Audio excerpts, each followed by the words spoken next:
Welcome to the SIWIKE podcast, the only podcast that shares the stuff you didn't know you needed to know about jobs, careers, and life. The SIWIKE podcast, the stuff I wish I knew earlier. You always have to take some time for yourself to actually sit down every 2-3 years and remap the goals that you want to achieve for the next phase of your career. So in the next 2-3 years, I will have to sit down and decide what I want to do again. Cool. And you mentioned that somehow you got into cybersecurity. Can you walk us a little bit more? Because a lot of folks, when they reflect back, it's like, oh yeah, somehow it just happened. But when you're in the journey, then you want things to happen. And how did you identify that as even an opportunity for something for you to get into? Because cybersecurity seems to be something that a lot of people are looking to get into. So how did you kind of somehow get into it? Okay. So I always have this passion for tweaking stuff, and there's a bit of a luck. And again, I think networking is important. And I had a mentor too. So I guess mentorship, which we can touch on later, it's key in helping you pretty much grow. As simple as that. So I always share my passion when I found some issues and trying to fix it, and then that it became a conversation with me and someone else at the office back then, and then from words of mouth, I was come to know as someone who had a lot of interest in this field. What happened was about 20 years ago, we had an amazing CIO with a vision. So he had this vision about 20 years from now, cybersecurity would be something every institution would need. So he, since he was trying to jumpstart that cybersecurity initiative, he already had someone, and then they needed another person, and then they say, "Hey, Hendra might be interesting." So I was asked, and then I took the opportunity, and that's how it happened, really. So it's a combination of a great mentor and luck and the people you know. Because I was I didn't even know my name was mentioned until they got to me. Cool. And on the topic of mentorship, because you know I'm a big advocate of mentorship and getting people to mentor you as well as mentoring other people. So can you talk us through a little bit about that mentoring relationship? Like, that doesn't sound like it was a formal one where they kind of matched you. It was just something that happened, or was there something more to that? Can you walk us through kind of how that mentoring relationship got started? Okay, so I think first of all, right off the bat, mentoring is key. It's really, really important in my opinion. Some people, I guess it started within your family. So you always have a sister, or brother, cousin, even your own parents who can share with you some wisdom, right? And then the minute you leave your home, then you don't have that kind of guidance anymore. It's good if you can nowadays, if you can do it professionally. That means you can actually go out and find people and build that relationship. I still find that it's challenging to find a mentor who can always be there for you, at least once every couple of months to give you some guidance and to just talk to you about what they feel on what you're doing with your career. So this SIWIKE stuff, or the book that you publish, I think it's a conversation. It's more like a conversation. If you sit with a mentor, these are the key items that you will likely get. So I think if you can find a mentor, you should at least find it in books or other publication or other channel that will allow you to grow. Right. Now, how did I get into the mentorship relationship? Pretty much, I was just looking around. As simple as that. So if I see someone I respect, I would try to understand this person. Then I will see if this person is available, and I would try my best to get his attention in a good way. That means If I know that he has a project that he's working on, then I will see if I can get onto the project and impress him. Mhm. Yeah. And did this end up being like a formal mentoring, or is it just really just someone that you respect, someone that you like understand his knowledge, his wisdom, his experience, and then decide, you know what, I might as well ask him a few questions, maybe take him out for coffee, maybe just grab some of his wisdom and stuff like that. I think what you mentioned is it's on the dot.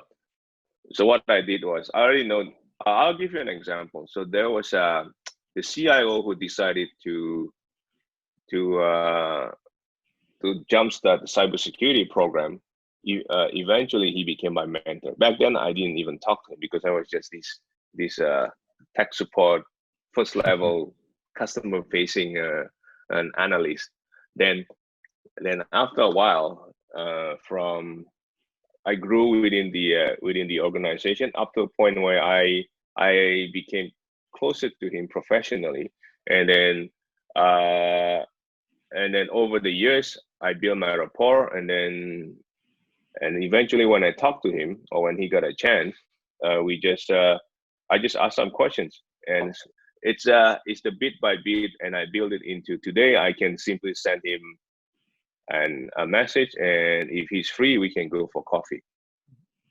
It's a relationship that I have built in more than 15-20 years. Mm-hmm.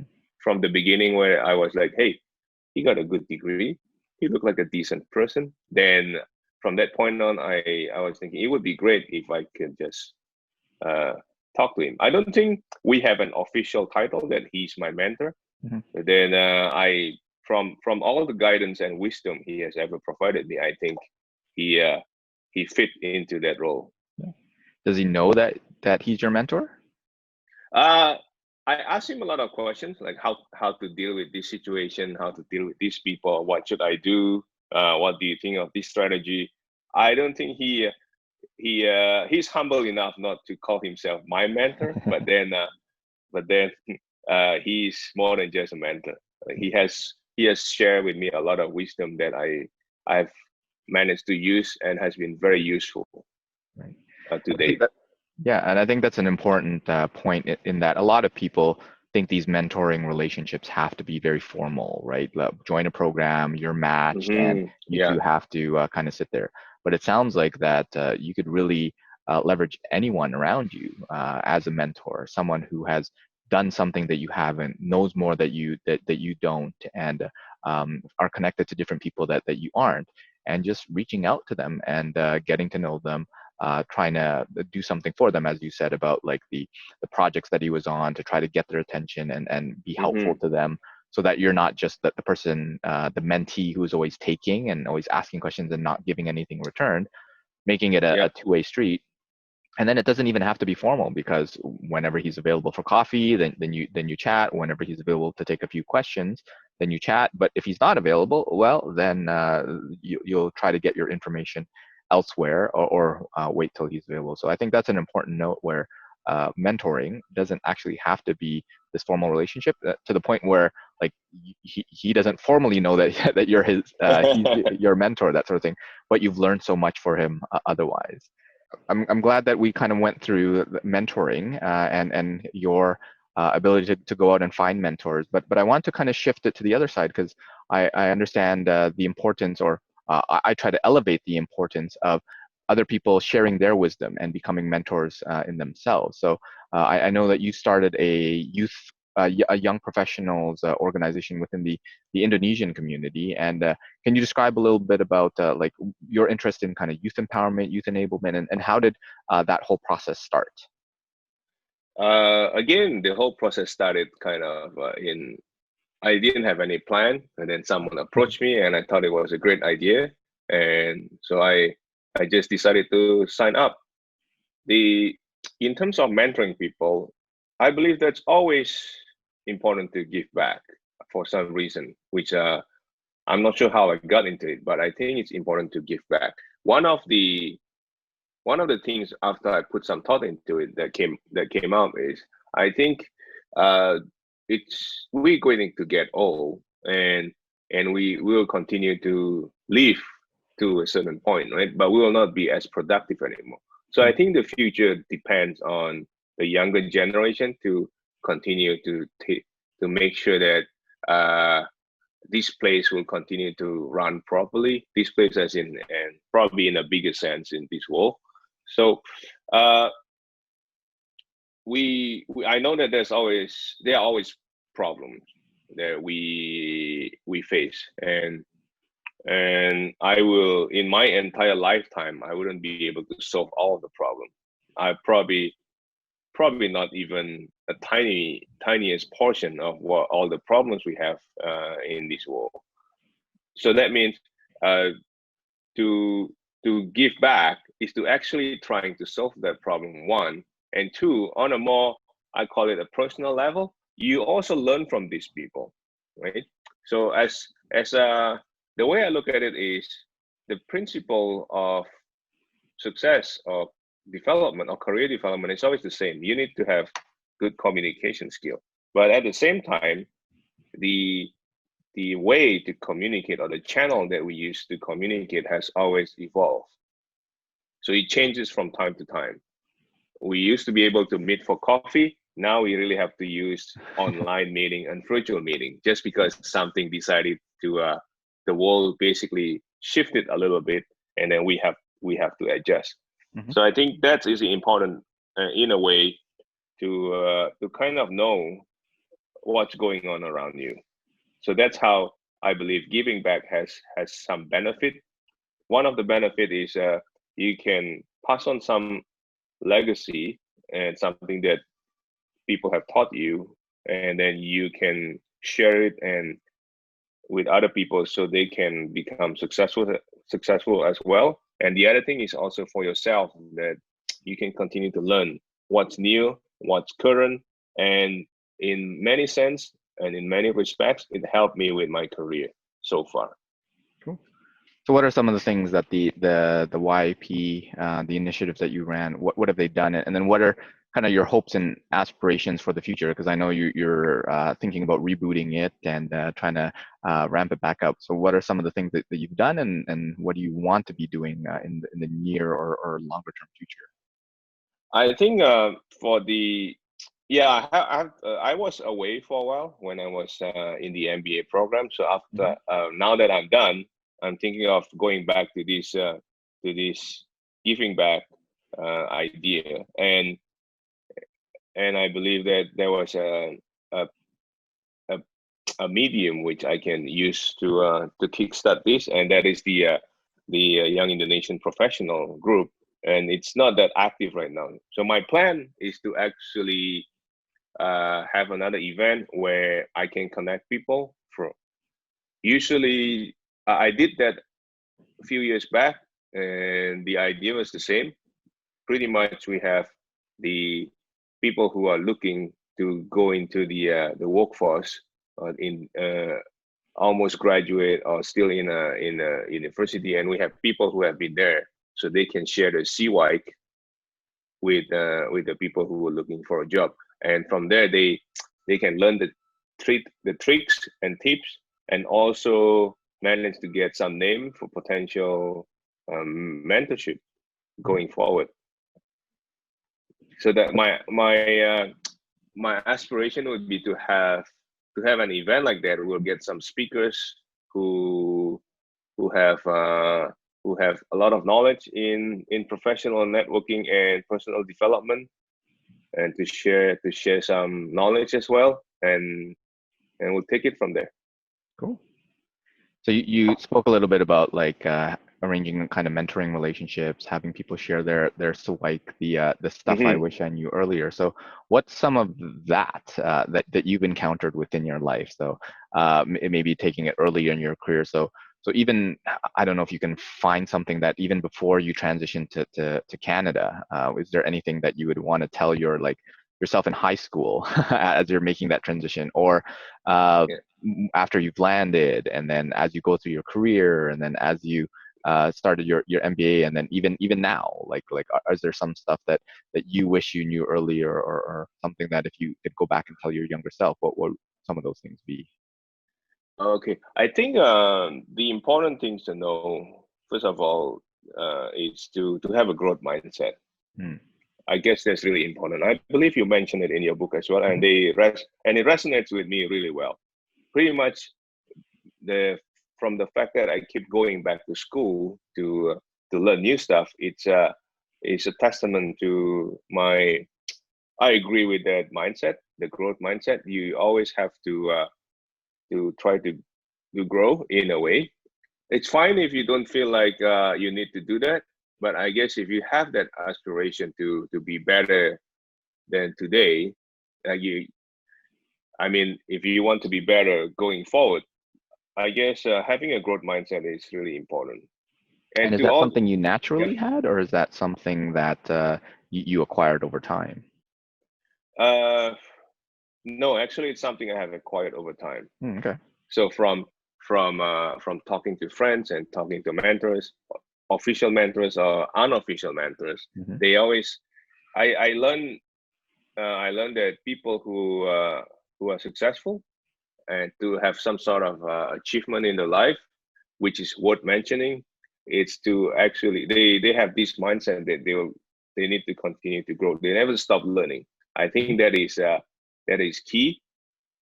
Um, that's yeah. I can't stress anymore on how important it is. Right.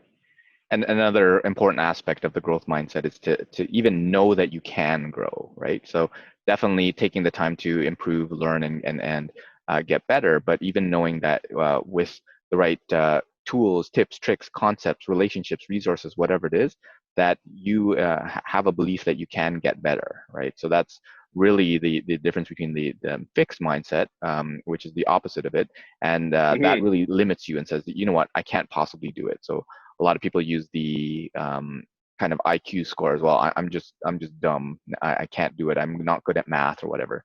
And if Hmm. you start with that mentality, then obviously that's going to be true, right? But to be Yeah. able to say, okay, I'm not good at math yet.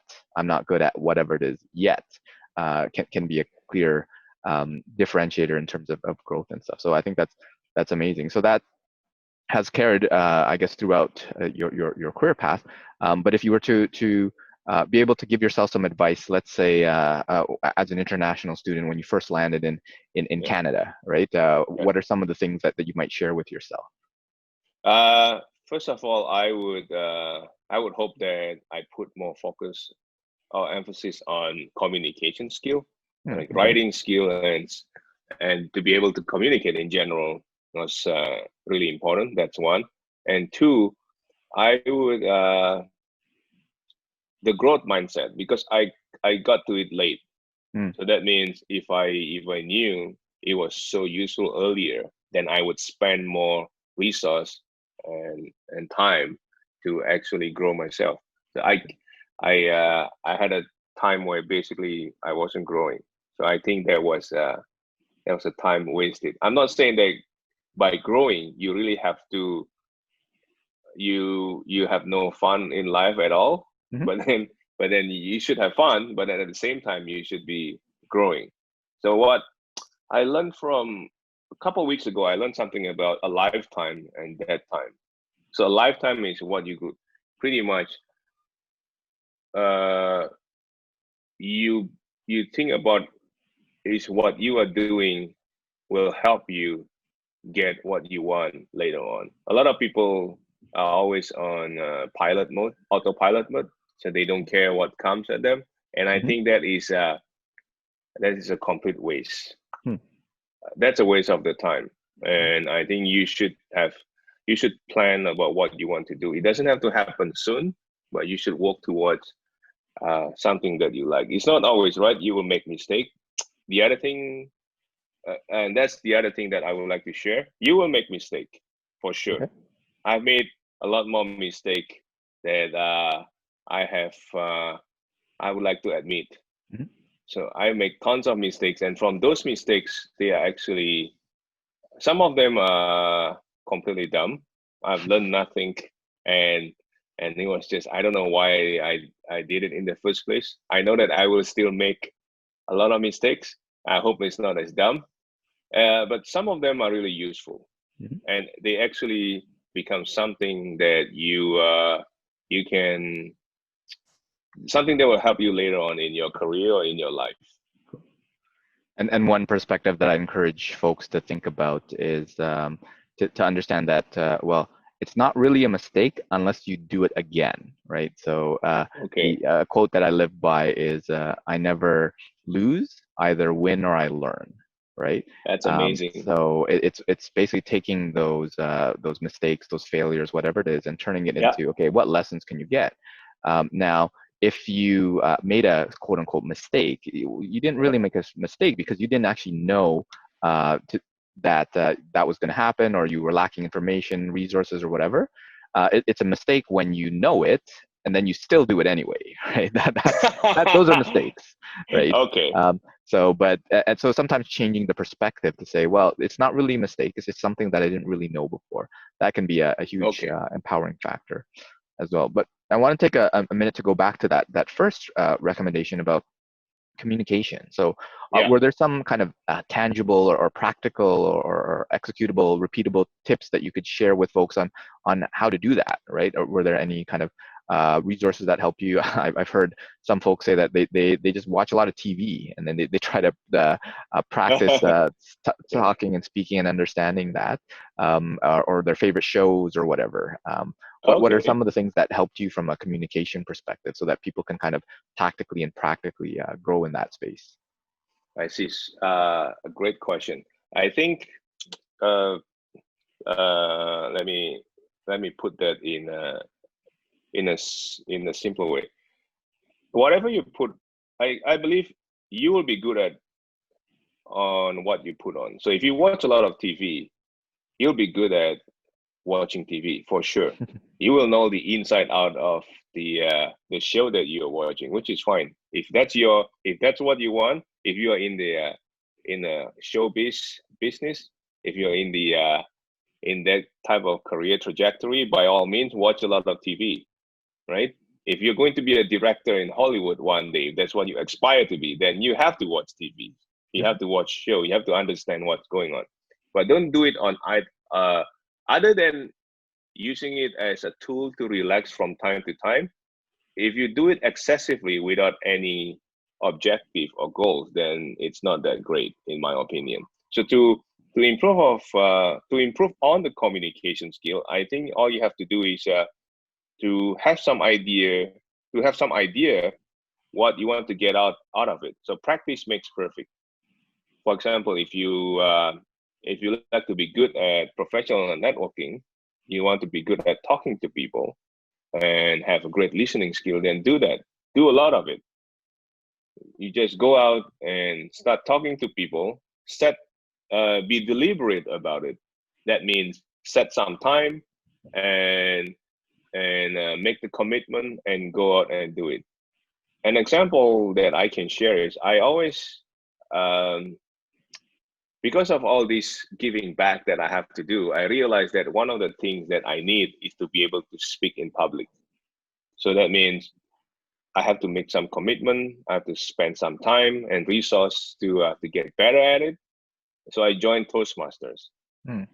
Yeah. So for the past 5-6 years, I've on and off. I have always attend Toastmasters event.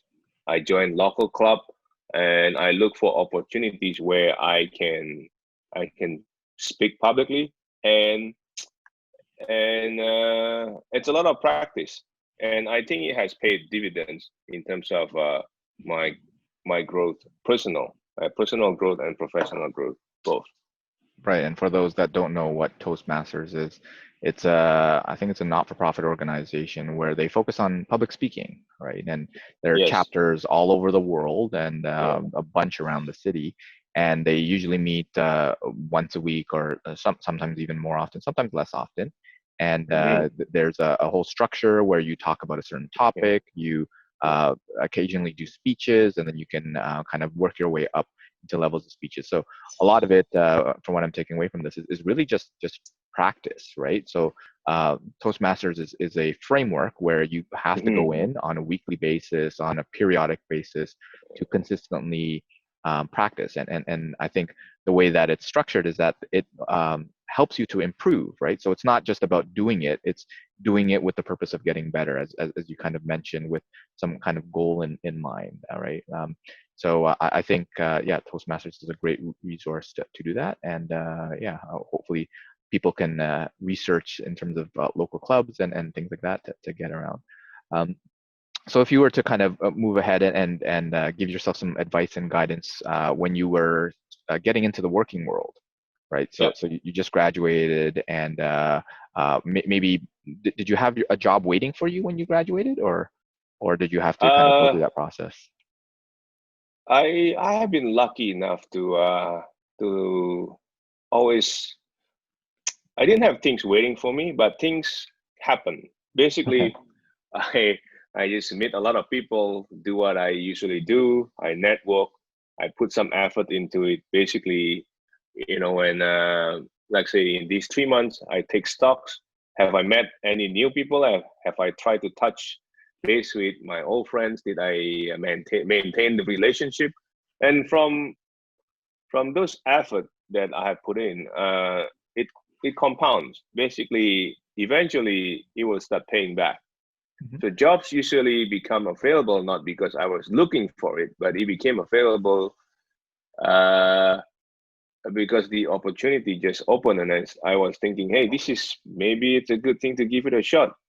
I may it could be it may be a bad decision, but then you fail, right? You have to have the courage to fail and to face some uncertainties and continue to do so.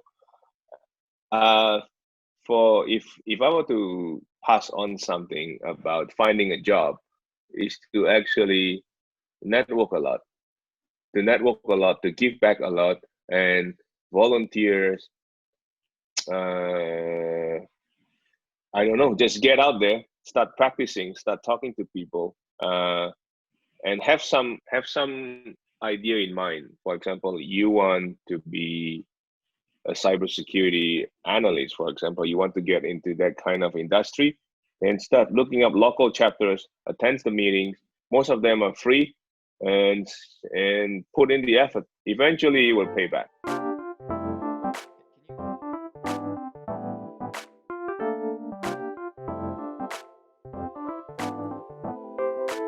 Thanks for joining us on the SWIKE Stuff I Wish I Knew Earlier, the podcast.